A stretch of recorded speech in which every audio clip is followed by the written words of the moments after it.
तकरीबन 20 साल गुजारे हैं, तो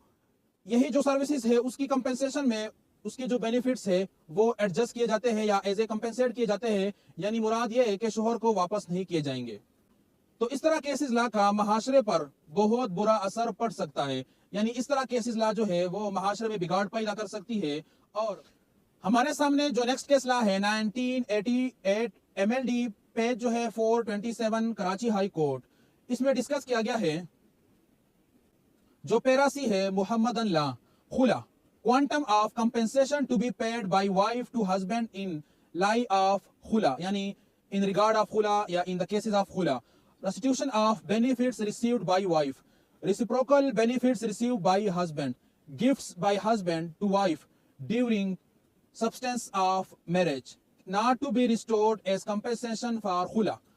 While ordering restitution of benefits received by wife, court has to take into consideration reciprocal benefits received by husband,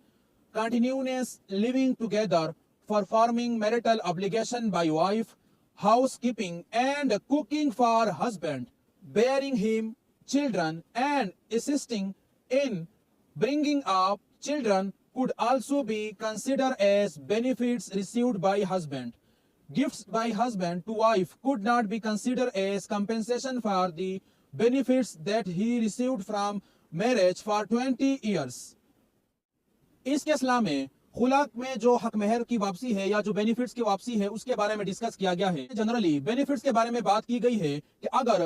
wife ने benefits लिए हैं तो शोहर ने भी बेनिफिट्स लिए हैं तो वो कंपेंसेट होंगे, यानी बेनिफिट्स जनरल टर्म है, उसमें डाउर भी शामिल है। मुराद ये कि dissolution of marriage on the basis of खुला हुई, अब जो बेनिफिट्स वाइफ ने लिए हैं वो वापस नहीं होंगे, इसलिए कि इस सूरत हाल में औरत ने 20 साल गुजारे हैं और उसके घर को संभाला है, उसके लिए कुकिंग की है, मैरिटल ऑब्लिगेशन यानी हुकूक ज़ौजियत अदा की है और बच्चों की परवरिश की है, बच्चों को होल्ड किया है, बेयरिंग, उसको पाला है, उसकी परवरिश की है, तो इन सर्विसेज का जो मुआवजा है उसमें हक महर की जो वापसी है वो नहीं होगी, यानी वो कंपेंसेट होगी, उसको एडजस्ट किया जाएगा।